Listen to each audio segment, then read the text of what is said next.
Salut, je m'appelle Jacinthe, j'ai 22 ans, j'habite en Suisse et ça fait maintenant 1 an et demi que je suis au Canada à l'école de ministère de Toronto.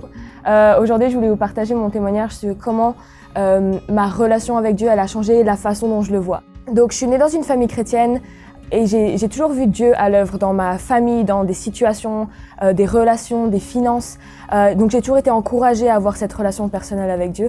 Mais c'est comme si je savais dans ma tête que c'était un père pour moi, que c'était un ami, mais c'est comme si j'arrivais pas à le vivre. C'est comme si je devais passer par des étapes de purification, sanctification, comme si je devais atteindre quelque chose, une bonne chrétienne, une bonne personne pour pouvoir l'approcher. Et donc des fois, pendant une semaine, je lisais ma Bible, je priais pour des gens, je parlais de Jésus à des gens, et là je me sentais, vas-y, là je peux approcher Dieu, on peut se connecter, je peux entendre sa voix. Ou des fois, je passais juste des semaines où, au contraire, genre, je ratais le groupe de jeunes, j'allais pas à l'église, ou je lisais pas la Bible, et je me sentais juste comme déconnectée et déconnectée de cette bonne chrétienne que je devais être.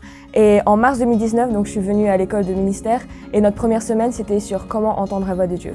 Et l'orateur nous encourageait à nous poser tranquillement dans un endroit calme, où on puisse, par exemple, fermer nos yeux, fixer nos yeux internes sur Jésus, et même l'imaginer avec nous, ou nous imaginer marcher sur la plage avec lui, et faire confiance aux pensées qui nous viennent, et ensuite les écrire dans ton journal.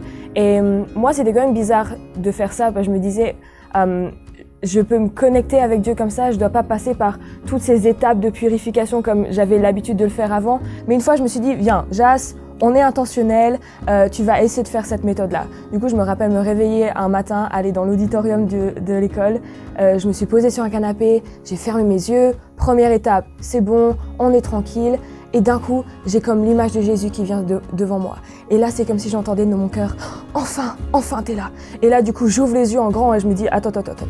T'es en train de me dire que là, maintenant, t'as envie de connecter avec moi, que là, maintenant, t'as envie de juste relationner avec moi, même si peut-être avant, j'ai pas été aimable avec quelqu'un dans les couloirs en venant jusqu'à l'auditorium. Peut-être qu'hier, j'ai péché ou j'ai critiqué dans mon cœur, mais t'as quand même envie de venir avec moi maintenant, me rencontrer et me parler.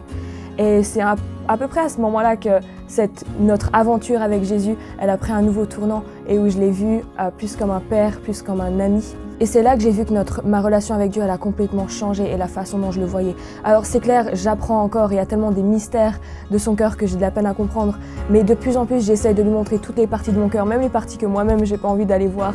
Et à chaque fois que je l'invite dans mon cœur, à chaque fois, il revient avec ce regard encore et encore débordant d'amour, tellement profond et juste à me rappeler qui je suis et combien je suis aimée.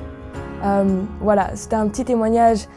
J'ai juste envie de t'encourager que là maintenant tout de suite tu peux l'inviter où t'en es. Il n'a pas peur de ton péché, il n'a pas peur de tes peurs, de tes émotions. Il a juste envie de venir te voir, il est trop excité à l'idée de venir juste te rencontrer, te parler et t'aimer. Voilà, sois béni.